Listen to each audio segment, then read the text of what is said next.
Welcome to the Unearthed Man Podcast, the journey to becoming a conscious man.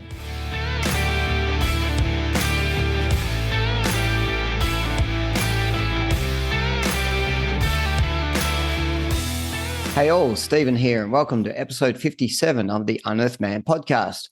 I hope you enjoyed last week's episode with Brett. He has a fantastic warmth about him and always has a poem or a saying that is relevant and thought-provoking. Now, a few days before recording this episode, I was due to go for my run and found an opportunity between rainstorms. When I hit the beach, it was like entering a planet I had never been on. No one was in sight due to all the rain, and as it was recently a high tide, the sand had been washed over by the water. Usually that would leave the sand wet, soft and smooth. However, in this case, the sand was dimpled like a golf ball due to the heavy rain that had just passed.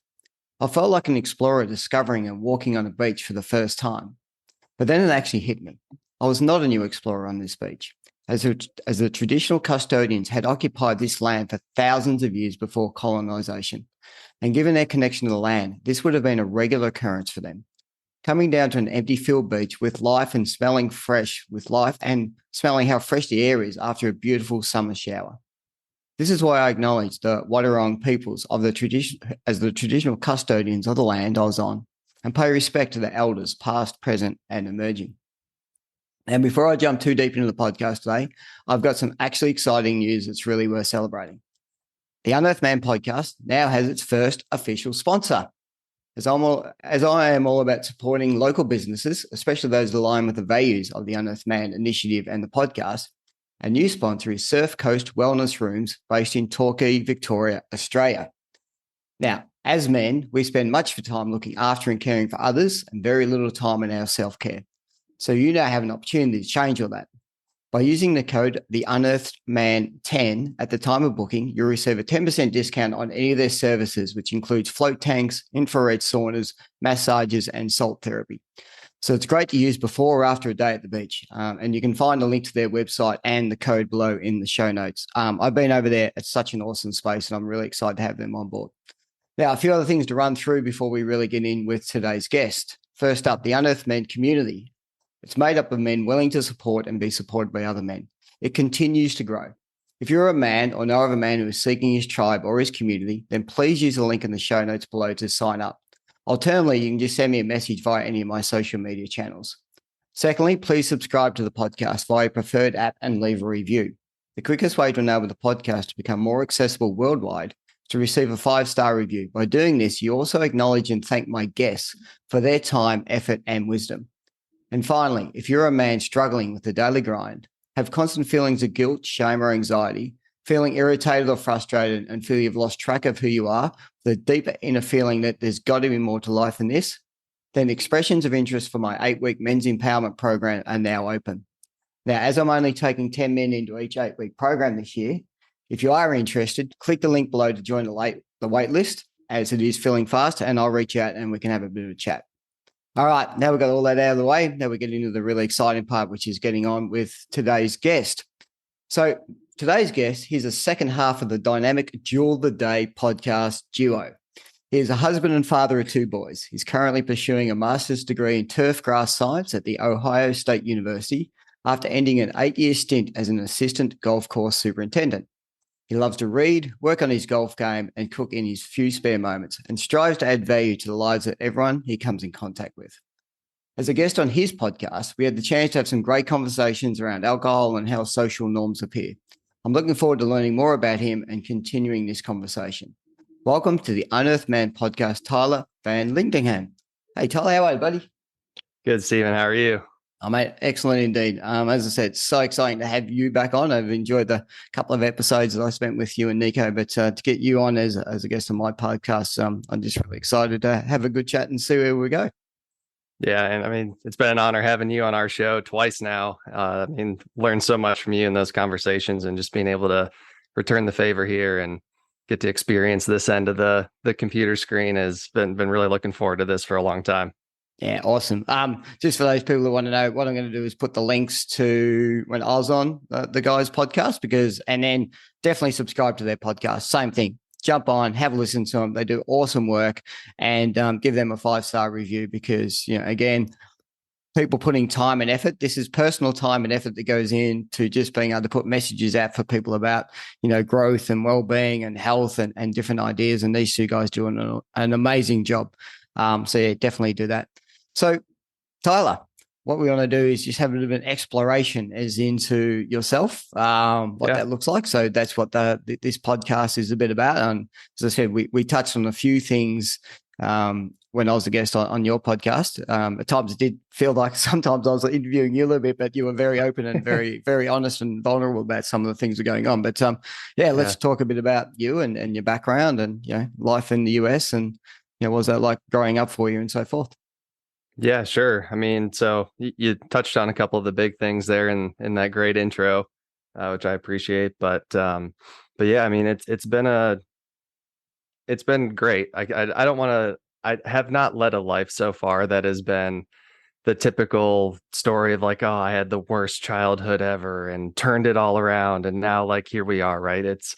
Everything was very comfortable. Sure, grew up with the same limiting beliefs that a lot of other people did around money, alcohol, partying, just how to live life in general. Not saying that a lot of those things are bad, but things that I've definitely had to take a look at and reevaluate and work through. But really right now, like you said earlier, I was 8 years assistant golf course superintendent and was in the perfect position to make the jump to the next level. Something that I'd aspired to do for a long time was be a head superintendent, the big cheese at the golf course. And just after being in that career path for a long time, there was just a lot of things that I noticed that were lacking. The time at home was minimal. Okay. Having two young boys now, I wasn't able to bring my best self home at the end of the day. And I'd read countless times, you shouldn't give all of yourself to your boss and then, your family gets the leftovers. Right. And I had started to do that a lot.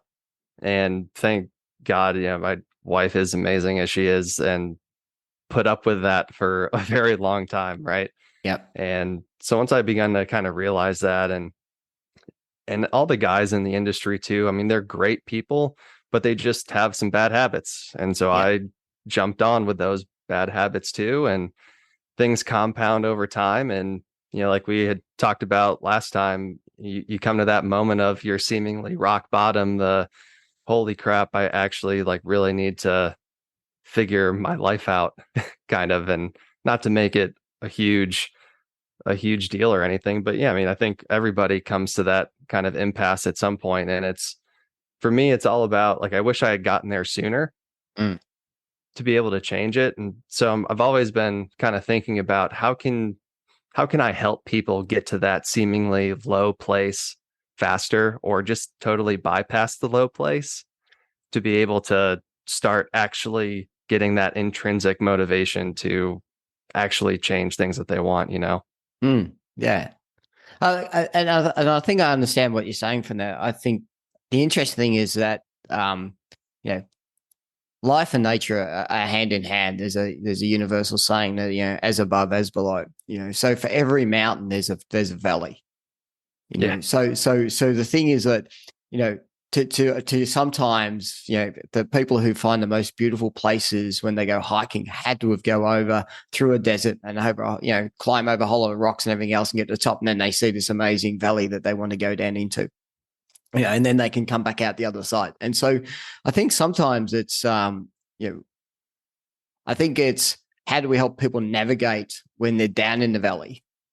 And how can they actually get the best without being lost and feeling stuck in the valleys? How do we actually help them come back out and go, I can get perspective. There is some great stuff when I get back up on top of the mountain and I'm actually feeling, the best and highest person myself. So, I think that's something we can, with you guys doing the work and that is just helping. How do we get people navigating through that space?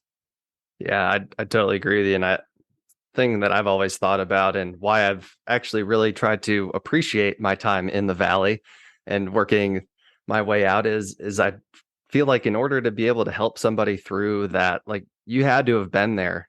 I don't know if that's fully true, but at least for me, when I was trying to figure things out, This day and age, we have information everywhere. We have books everywhere. We have courses and all these things, right? And we can get all this information on how we should change our state and how we should think differently and how we should wake up in the morning and the first 5 things that we should do. We have all of these things, and yet it just falls on deaf ears because we're just not ready to listen, or the people that we're hearing it from, we don't know their story enough. We haven't connected with them to know that, okay, they created these things either because they were there too, and this is how they got out of it, which is what I gravitate towards, and which would be a recommendation for me is always ask advice of people that have either done what you're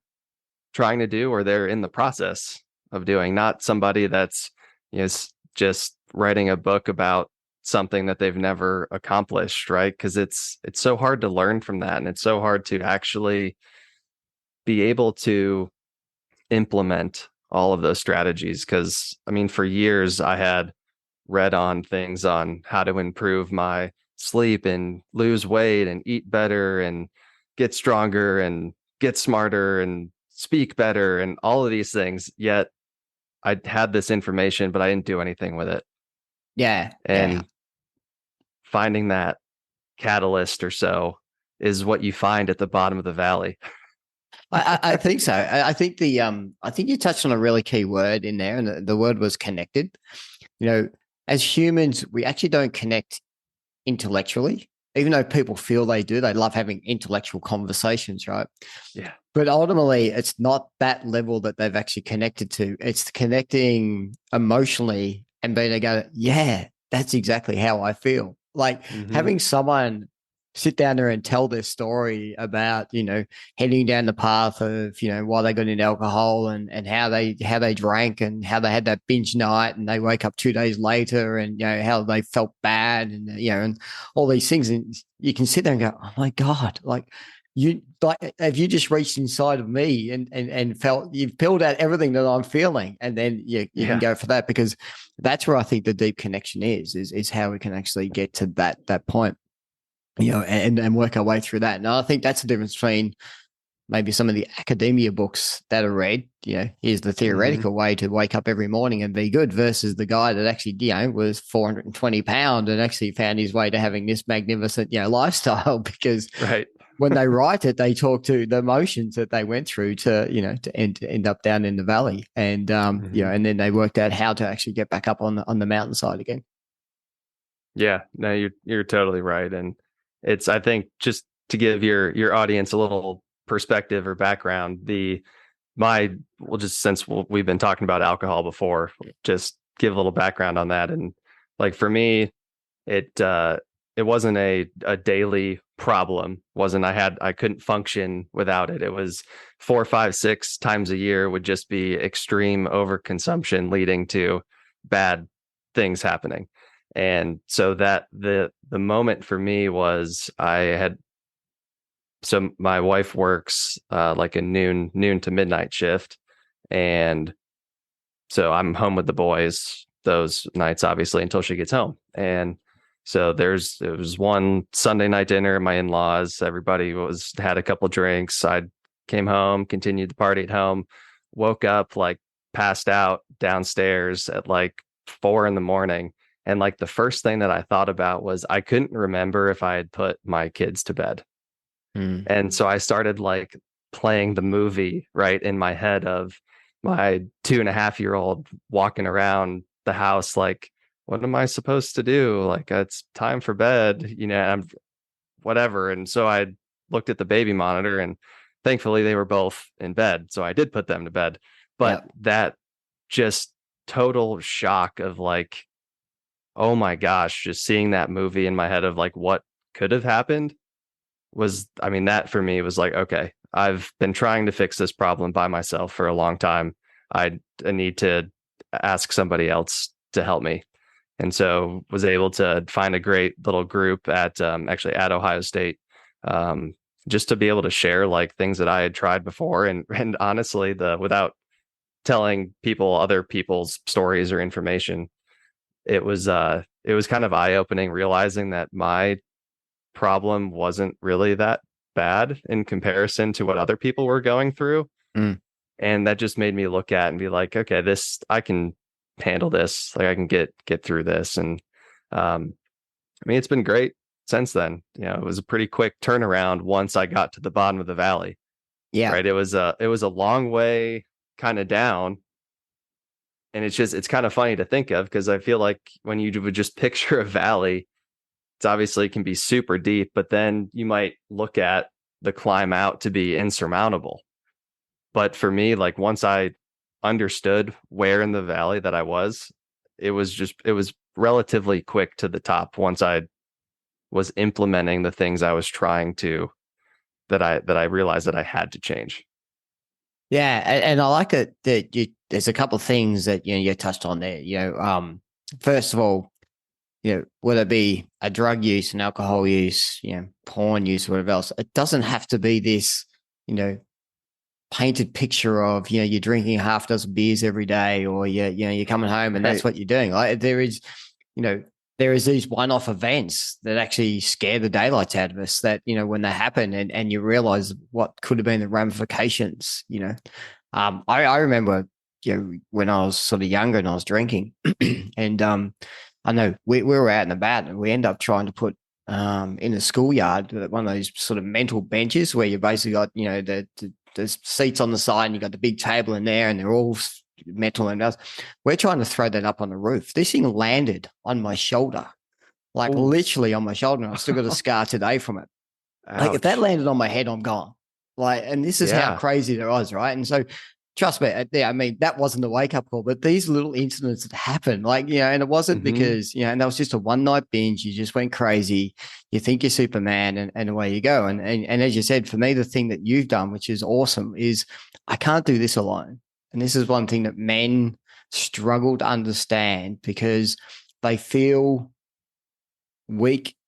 They feel by asking for help, they're weak. That whole, I can't ask for instructions on how to get to point A to point B type of thing. It's like, I have to do this because I'm the man. It's like, just reach out and ask for help, because you've been amazed how many other people out there and how much strength you gain, not only by you getting help, but, I'm going to guess, Tyler, that in those sessions you're with, you're helping all those other people as well, because you're expressing your story. Not only are they're going, oh my God, like that happened to me as well. And so if Tyler can do this, maybe I can actually do it.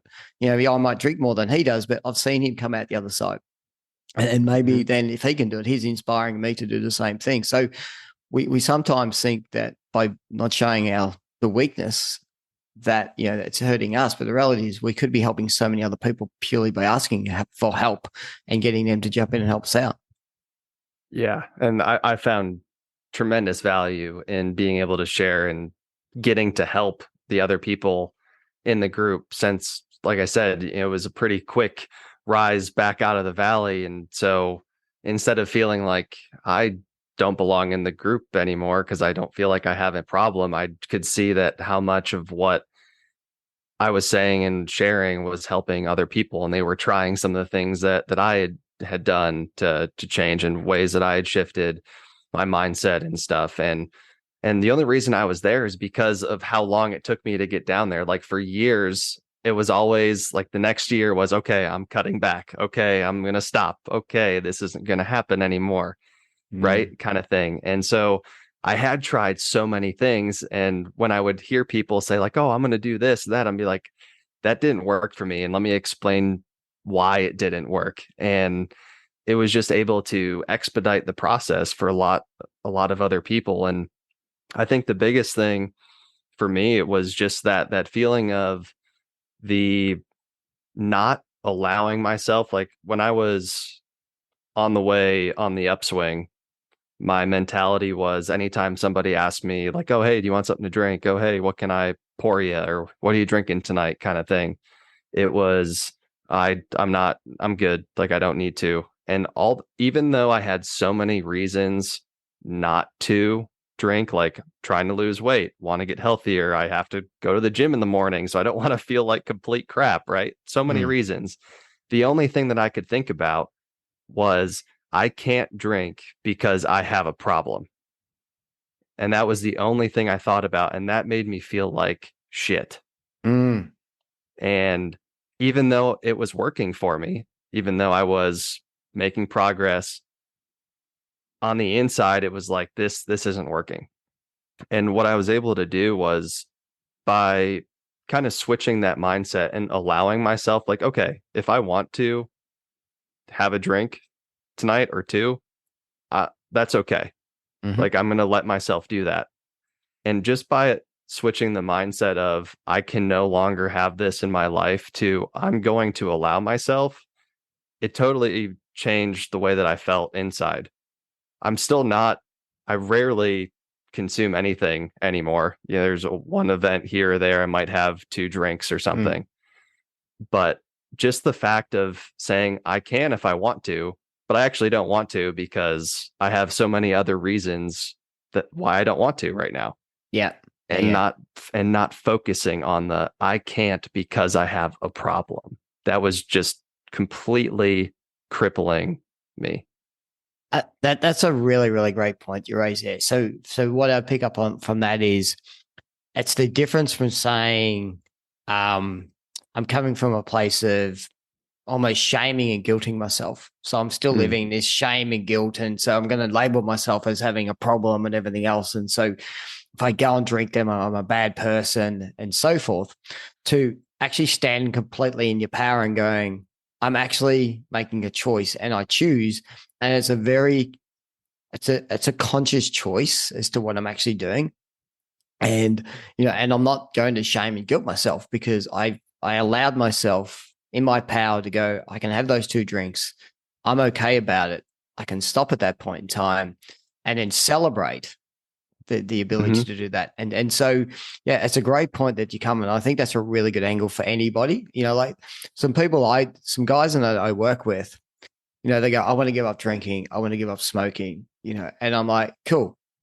In the next 8 weeks, you're not going to. And they're like, whoa, hang on a minute. Like, isn't that the whole reason? Like, hang on. And I'm like, unless you have the most amazing willpower, because, I went cold turkey and I know how challenging it was. It's like, let's just work through a process on this. Like, first of all, let's get you into your power and actually don't go, I have to stop immediately, because that's great for the first week, and then willpower and all these other things start to fade and everything else. And then you're just going to guilt yourself into, you're setting yourself up to be in the guilty world. So yeah, yep. I love that. I love that approach, which is just, how do I move myself into a world of being totally in control and actually coming from my place of power? And then you can do anything you want. And the interesting thing is, I'm going to guess at some point, as you said, you probably drink less often purely because you're going, you know what, I could, but why would I? I'm having fun. I'm still the party guy. I'm still enjoying myself and I'm having great conversations. So I actually don't need that anymore. And to a degree, you become more free and more empowered the more you go along as well. Yeah, definitely. And it's just really funny, like, because I would always, every time we'd go out somewhere, it'd be 1, 2, 3 drinks if we go out to dinner or something. If I meet some friends to watch a game or something like that, like, it was just always stuff that I did. And I honestly don't do a whole lot of that anymore. And when I do, like, I almost prefer to have like a non-alcoholic beer or something like that, something that still tastes relatively good, but it just doesn't need it, because I've just had so many times of drank in a little excess, feel like crap. And it's like, this just ruins everything else that I want to do. And it's for me, it was like, once the pain of the repercussions of whatever act it is that you're doing that leads you to that pain, once that is less than the pleasure you get from not doing it, or the way that you feel, or the way that the things that you can do in absence of it, it's just so much freeing, or it's very freeing to just be able to wake up and just be you. You don't have to go through 3 hours of trying to get your head on straight, right? And it just at some point just becomes not worth it. And I do think it all is a progression, like that cold turkey phase of the mentality of I can't do this because bad things are going to happen. I think can be a necessary part of it, but that is just what laid the foundation to be able to get to the point of being able to make the conscious choice. Because we as humans can talk ourselves in and out of basically anything, right? Yeah. We could justify anything that we want to do, any vice that we have. We can somehow word it to where it's going to have a positive outcome, and it's be like, oh, great, sweet, let's do it. Yeah. But to be able to make that conscious choice, knowing that you can stop at a certain point, and then, like you said, which I love, is celebrate that. That's probably the most important thing, is that positive reinforcement, which is honestly something that I honestly don't think that I was doing, but which I want to implement now, because it's just that positive reinforcement of having a good outcome from a semi-dangerous action.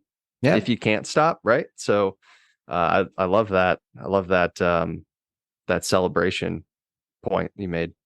Well, I think part of that, it's an interesting thing, because the reason why that is important, as you just said before, we can talk ourselves into anything and justify anything. And that's a subconscious behavior that's actually sneaks in from underneath that we're not aware of. The celebratory part of it is actually reframing the subconscious behavior. And it's actually giving you the reward, because, we spoke earlier about the fact of, coming from a place of guilt or shame versus coming from a place of choice, is really coming from a place of constantly celebrating who we are and what we're actually doing. And if we can actually just subtly keep changing and celebrate, so you get home that night and say, you know what, I could have had those 2 beers and I didn't. Yeah, go me. Like, it's like, it doesn't have to be anything great. It can be, stand in front of the mirror as you're brushing your teeth. Yeah, hey, proud of you, brother. Brush your teeth, hop into bed, and whatever happens to be. It sounds really small and subtle, but, if you do it over and over, it reminded me of something I just saw yesterday. And I think Arnold Schwarzenegger said this, and I'll put it up as a story. He goes, people tell me they can't find time, but imagine if you read a book for an hour a day. At the end of the year, you've actually read for 365 hours. Imagine how much you could learn. Imagine you went to the gym for an hour a day. Imagine how good you're going to be if you did 365 hours worth of fitness work or gym work. So let's bring this back in the conversation. Imagine if you just spent 1 minute per day celebrating yourself. At the end of the year, you've actually spent 365 minutes, which is 6 hours of celebrating yourself. If I said to you, hey, Tyler, go in the room and celebrate yourself for 6.5 hours, you're going to go away, man, I'm not going to do it, right? But that 1 minute every day adds up over a year. And then you could do it for 2 minutes or 3 minutes. Like, you could then do it 4 times during the day or 5 times during the day. Imagine how your life changes by that one subtle change of just going, yeah, me, good job, and those sorts of things. I also loved on a statement you made about, when I do this, it ruins everything, was a statement you actually made. And it's again, I love that sort of statement, because that just, how many men out there, when they do something, just go, yeah, going good, fell off, ruined everything. And then there's the choice, like, do they go, oh, fuck it, I'm useless, I'm no good, or whatever else, so I'm going to stay in the old world? Or have they built up that strength, that muscle of celebration, and go, yeah, okay, so I ruined it once, I can start again, and then I can move my way forward. And so for me, I think in the world now of, is it adding value to my life or detracting from my life? And we don't understand that everything we do in every minute is a choice. You and I are choosing to have this conversation. We could choose not to, and we could choose where we go on this conversation, right? It's not something that we've just gone, oh, well, for 75 minutes, we're going to get together. It's like, no, we're going to choose what we do or don't want to talk about as we go along. And when we finish this, we get to choose what we do or don't do, what I'm going to drink, what I'm going to eat, who I'm going to talk to, how I talk to others, how I talk about myself, to myself, about myself, to others. We get to choose that. And it's about how much of that can we bring to our conscious mind? And then we can move away along that, which then helps with these other little journeys, and we don't have to go from hamburger eating, chip eating, drinking person overnight to be, smashing the gym every day. It's not going to work. We're not structured that way, but it's a long game. Play the long game. You're a golf guy, right? Oh, yeah. They talk about play the long game. It's like, the drive for show and putt for the dough or something like that. But, exactly right. Often it's like, if you get the long game really wrong off the tee, you're in the bushes the whole time, and life is just chaos. You're always trying to chip out of the bushes. But if you can at least land on the long game, get yourself 300 yards down there off the tee, you've set yourself up for the next choice that you can make. The next club selection and what you're going to do. And I think life is really reflective in those moments. Yeah, definitely. And I love, you made me think of something that I talked about a couple of weeks ago. I think that the quote that I was speaking to was from James Clear, who wrote Atomic Habits. Yep. He said, "We don't rise to the level of our goals, we fall to the level of our systems." And with what you just said there about the long game and setting yourself up for success it's creating those systems for us and for our own lives. And it's not, like you said, we can't go from the couch potato to gym hero who works out for 2 hours a day in a snap. It's just, if someone can do that, I want their genes and their DNA, because that's incredible. If you have sustainability with it. I mean, I can go work out 2 hours tomorrow, but it's not going to happen on Sunday or whatever day it is, right? But being able to because the other concept that he talks about is the 2-minute rule. And that is, if you break down your list of habits that you want to start improving on, whether it's drinking less or getting a little bit more sleep, going to the gym, drinking more water, whatever, reading or listening to podcasts and audiobooks, right? If you just break that down and just show up for 2 minutes, that's all that you need to start building that system. You don't have to, because the problem that I faced is I'd write this huge, amazing routine out, right? That was going to change my life. It was foolproof. Yep. But everything was 10 minutes of that, 20 minutes of this, 30 minutes of that, 45 minutes of that. And all of a sudden I have a 10-hour routine, and I only have an hour to do it. It's not possible. But if you can break those things down, and the example that he gives, I saw it in an Instagram video, was he had a client of his lose over 100 pounds going to the gym for just 5 minutes every day for 6 months. And he built that muscle of showing up, because that's really what it's about. We have to show up for ourselves. We have to show up for our families. We have to show up for our job sometimes, unfortunately, if we like it or not to. We have to be present. We have to not say, "Oh, I'll do it tomorrow." Because once you say, "I'll do it tomorrow" once, it's so much easier the next day. And I've been a victim of that a million times. And I still don't know that I've perfected that mentality, right? But it's just something else that is freeing. Like I was talking about earlier, having a great system set in place, it just allows you to show up consistently to the things that you want to in your life, is really going to start to make the gears turn and the things work. And I think it's just going to benefit you so much more. Yeah, I agree. And that book, Atomic Habits, is an amazing book. I like the thing that, he talks about, it's probably aligned to this person spending the 6 months. And he said, the first thing you do is set the alarm and just hop out of bed. Yeah. And then do that for a week. Like literally you could go back and hop back into bed if you want to, but set your alarm, put it in a different room, hop out of bed. And then cool, just celebrate the fact that you got out of bed to turn the alarm off. And even if you got back into bed, doesn't matter. And then the next week you hop out of bed and you actually put your gym clothes on. But you don't go anywhere. You actually literally don't go to the gym. Like it is these little 2-minute moments. I go to bed, excellent. Now I'm up. I might as well put my gym clothes on. And you might go and sit on the couch and have your coffee and your bacon and eggs for breakfast, whatever happens to be. It doesn't really matter, right? But you did that. And then the next one is you go, cool, I'm actually going to go and sit in my car in the garage.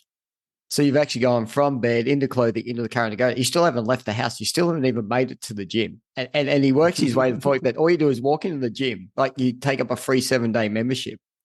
and you literally walk in and walk around the gym and then walk back and hop in your car and go home again. Like, it's cost you nothing. Right. But now you've gone from doing nothing to getting up, getting dressed, getting in your car, driving to the gym, walking to the gym, and driving home again. And you've built that muscle. Yep. And those, as you said, they're all little 2-minute moments that just slowly add up.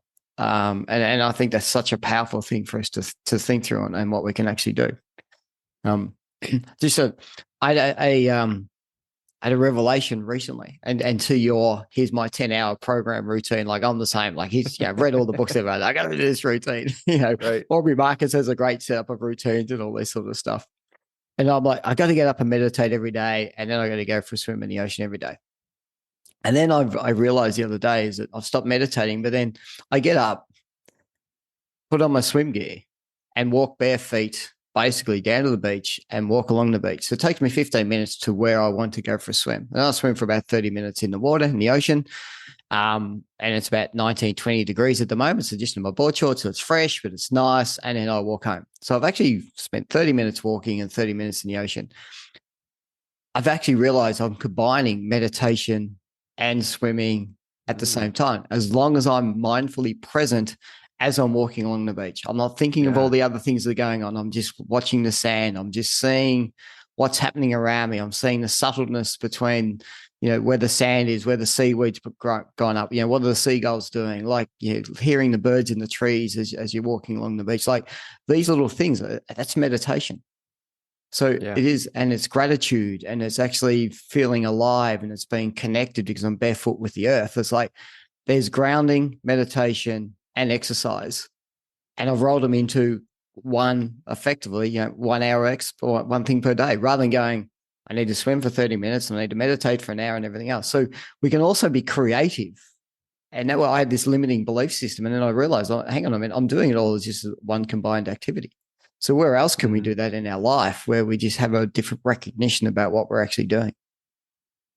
Yeah, that's a great point. And how you can incorporate that into the rest of your day, I feel like, is a very, very large question. That would probably have to have a lot of trial and error, at least as I'm trying to unpack it right now. Because to your point, like, being able to combine certain things in a way that it's not detracting from one another, because that's, I see as one danger, right? If you're trying to combine so many things, you might not be experiencing like the full potential or the full value of what you could be getting from that.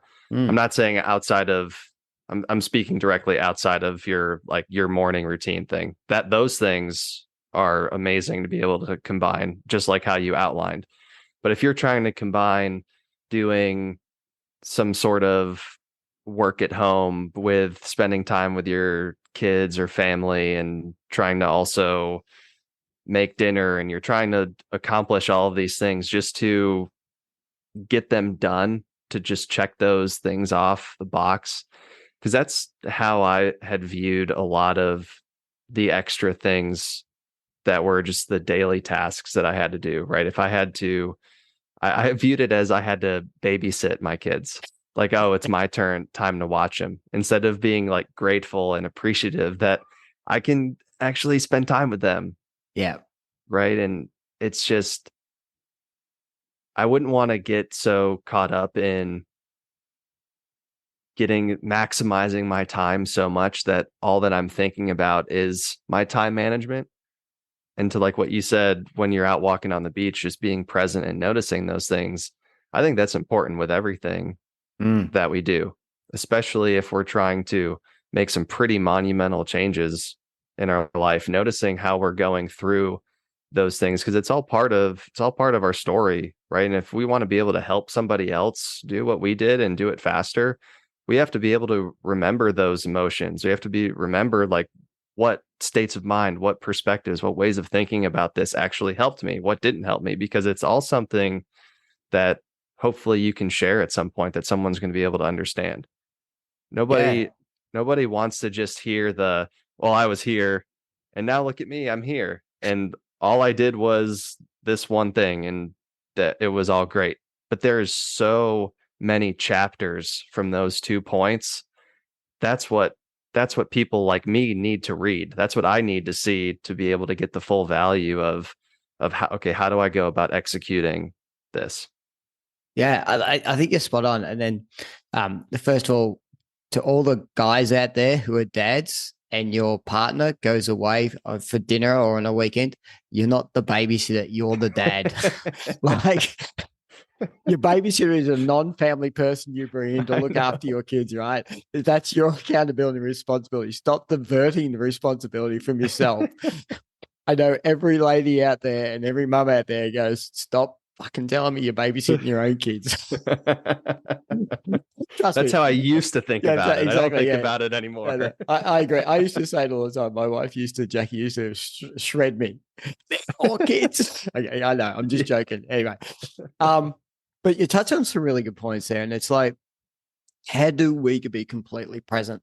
And for me, the presence is, how can I find the most subtlest detail in what's going on? Not to be an OCD or a detailed person, like when I'm with the kids and I'm playing, can I notice that little glint in the eye? Can I notice that change of facial expression, that little laugh? Am I hearing the little laughs, or am I actually thinking about my work stuff while I'm pretending over here to be playing with them? Like, am I picking up on these little, small, subtle things of, wow, that was how clever how they did this and how they did this. And so you say, okay, kids, now I'm going to go and cook dinner, right? So you guys can, watch telly. And then when you're cooking dinner, like, how immersed are you in being able to actually see the subtleties in the different shapes of the potatoes you might be peeling, or, the different colors of the orange and the carrots that you're doing? Like all these, how can you bring that into your life? Because if you could start to recognize that, then you're being completely present, and how much of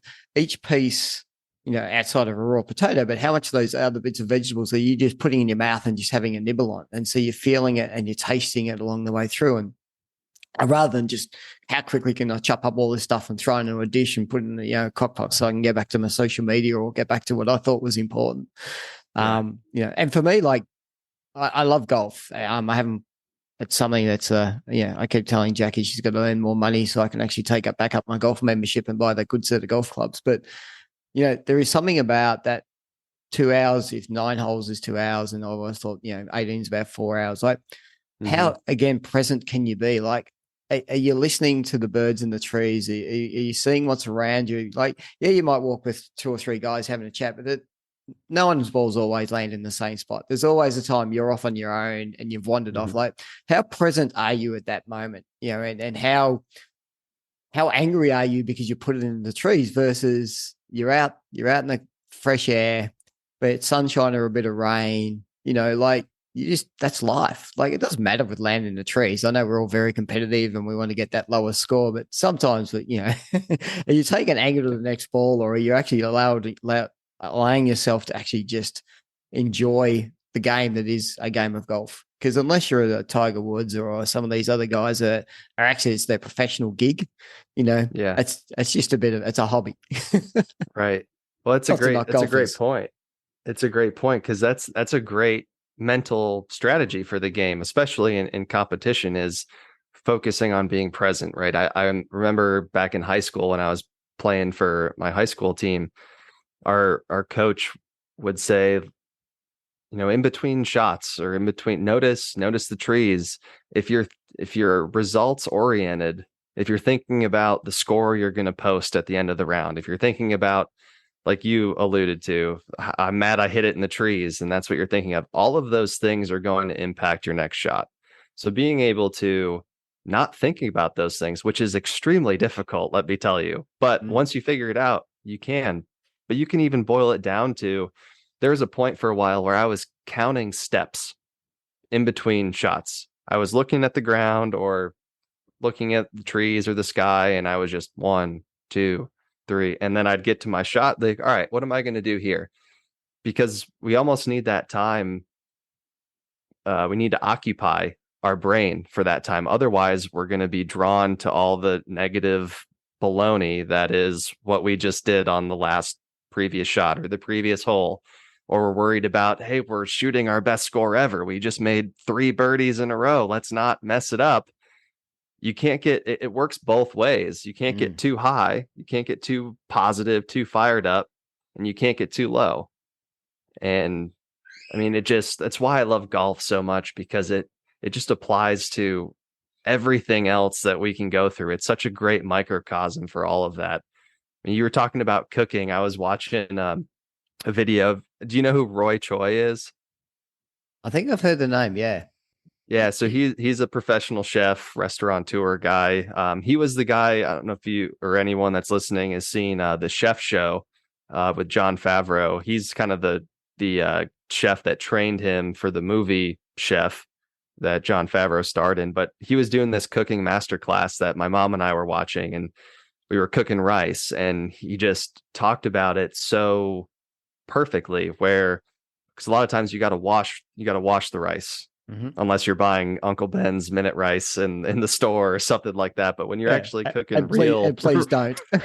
Yeah, exactly. If you're cooking real rice, you got to wash it, 4, 5, 6, 7 times. And as he was doing it on the show, it was like, this is some of the best times that I've ever had in the kitchen with my mom, just washing rice, feeling the grains kind of fly through your fingers, move around your hand, getting that water clear each time that you wash it. And you just take a minute to not think about that workload you have to do later, or whatever task it is that's awaiting you once you're done eating dinner, but just be able to appreciate what you're doing. I mean, I love that you brought that cooking thing up, because just being able to be present and appreciate, show gratitude for what you're doing, it's all part of the progression.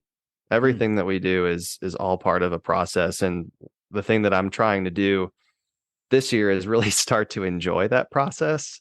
Yeah. Because we just want to have this instant gratification, right? We want to change all the things that we don't like about us and have it instantly become better. We want to, all of these things, just throw it in the microwave and out it's ready to go. But everything just takes time, and it's just learning how to enjoy the process is something that I've been attempting, and it's been challenging, but it's very rewarding when you kind of get lost in the process. Yeah, I definitely agree. One of the things that I'd been reading lately, which again reframed my mind when we talk about time, is Newtonian time is 24 hours is 24 hours, 60 seconds is 60 seconds. Like that's just a block of time. And then, whereas Einstein time is just relative, like time is relative to what's actually taking place around you. If you're watching something really bad or boring, it's going to take a long time, or, work might go long. I had a really long day today. It's like, well, no, arguably you had the same amount of time as everyone else. So Newtonian time is that time is outside of our control, because it's set, fixed, and it just happens to us. Einstein time and relativity is you have the ability to create time.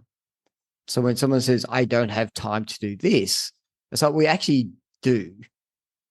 You just chose to go to that meeting you didn't have to go to. You just chose to scroll social media. You just chose to watch that Netflix series. You just chose to sleep in that extra 30 minutes. Like, it's all relative to what you want to actually do. So if you want to, start doing these little 2-minute things and everything else, how can you have a mindset of, I'm going to create time for that subtle habit to start to take place in my life? And if you're not doing it, then you're actually not sitting in your power again. You're externalizing and going, I'm controlled by other factors outside of me, as opposed to, what is important to me, and am I creating time in my life to be able to make these things happen? You and I doing podcasts, right? We create the time and space in our lives to not only record, but do the production of it, and then put it out to other people and then promote it. We create that time. We could be using that time for anything else we wanted to. And if we're really enjoying it, like this chat, time goes relatively quickly. And at the end, we always go, geez, I wish we could talk a bit longer. I know. Right. So for me, that's the other thing I would put out there, that when we're talking about, when we're doing all these activities, it's like you have all the time available to you.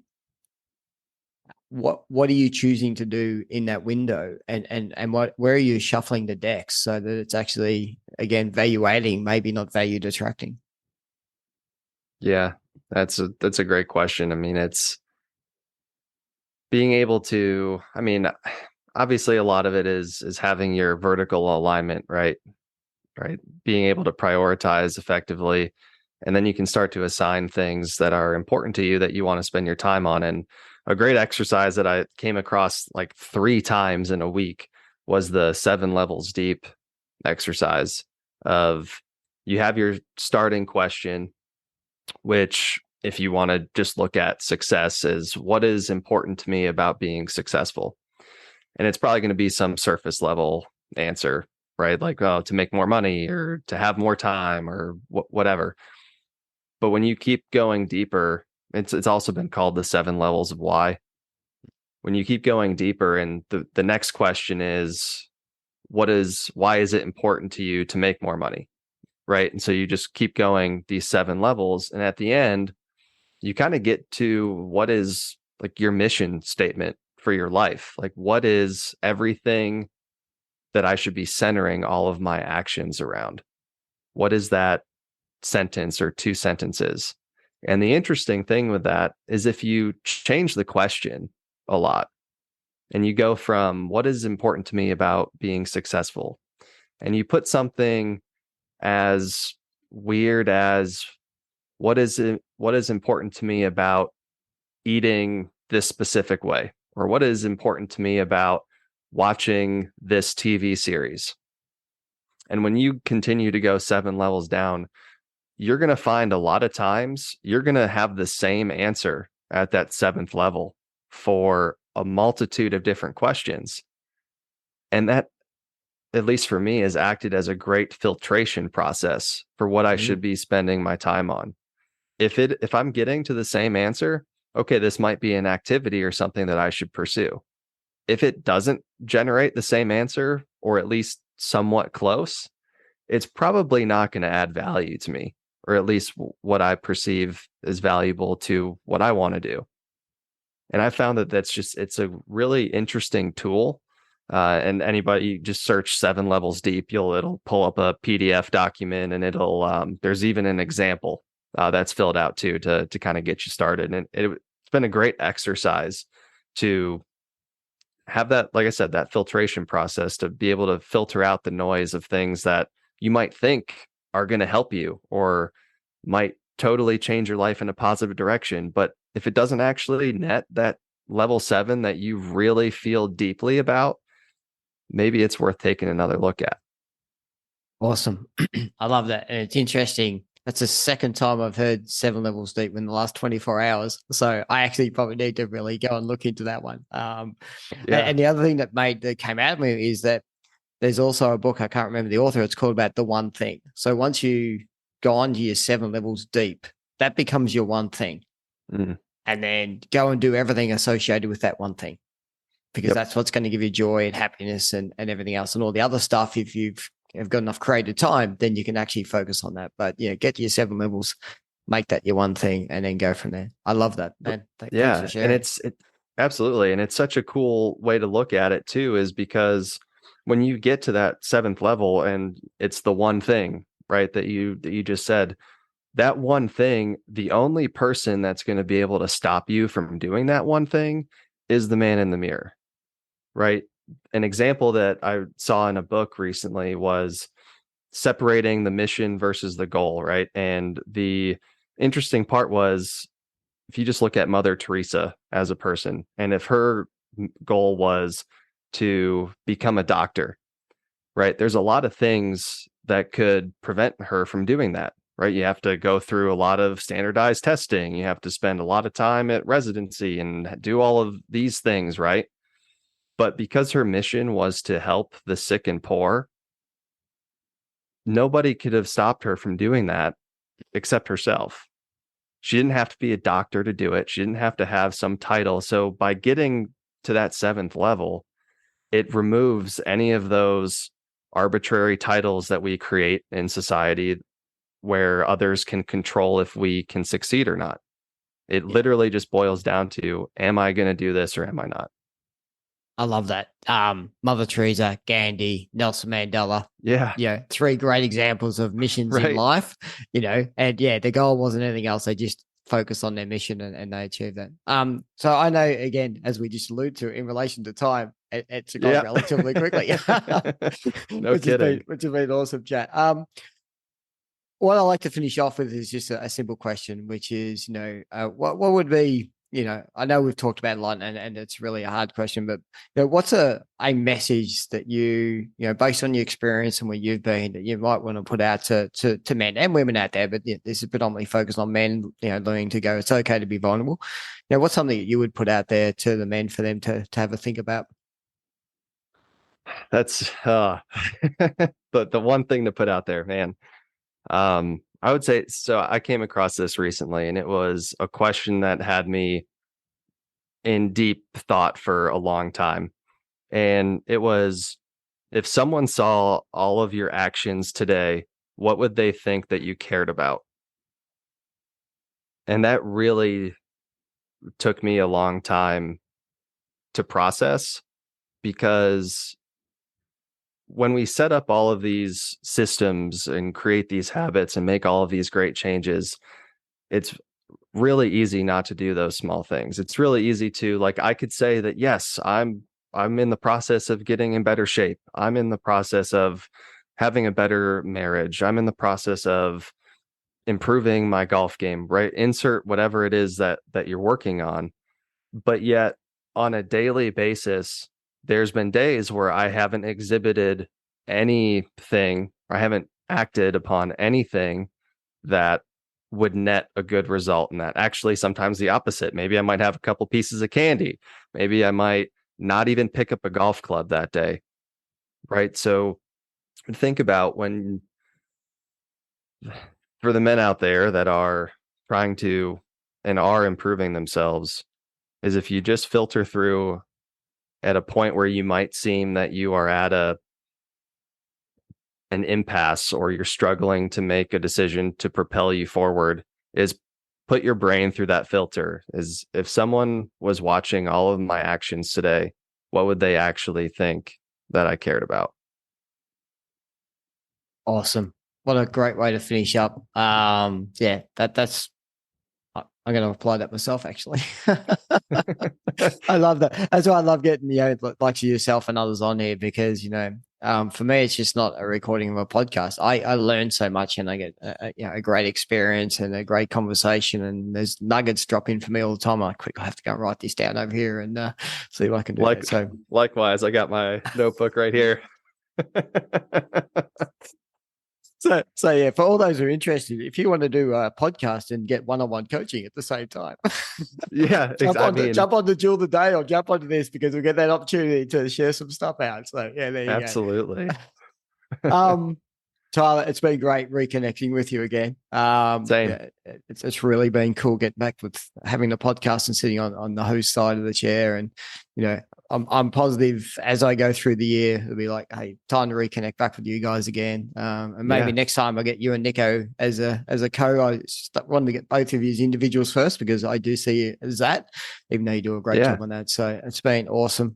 Thanks for your time. Thanks for your wisdom and sharing that with us today. And I'm wishing you all the best. Yeah, same to you, Stephen. I appreciate the time. It's been an honor to be here and be able to share. No worries, man. Take care. Have a great night. Cheers. See ya. You too. Hey all. So what an awesome chat with Tyler. Just knew we'd go to all the great places where we would actually chat to. On the podcast with Tyler, just quickly, one of the things that he raised, which I love, because he works at golf courses and everything else, and after work everyone would go and have a beer. And he said to one of his colleagues one day, going, "Why do you have a beer?" And his colleague goes, "Well, that's just what we do." And Tyler pretty much asked the question, so if the habit around the golf course was that everyone actually had ginger beer or had some sort of soda after golf, what would you do? He goes, "Well, that's probably what I would do. That's what we do," because that was the social norm that you would actually do. And I think that's something that was really powerful that sat with me, which is like, let's question everything. Are we doing something because over hundreds or whatever years, there's been built up a certain social norm around something. What happens if someone at some point in time changed that decision and created a new social norm? And the thing is, that could be you. You could be the person that actually decides from now on at a golf course or after work or whatever else, we're actually going to go and have sodas and we're going to go and have health food, or we're going to go on a yoga retreat. We're not going to go on a binge weekend. Like, you can be the catalyst that can start to change these social norms as you go through. So I'm always enlightened when I have that chat with Tyler. So that's pretty much it. As you know, you can find me on Instagram, LinkedIn, and Facebook. Definitely taking expressions of interest for my 8-week program.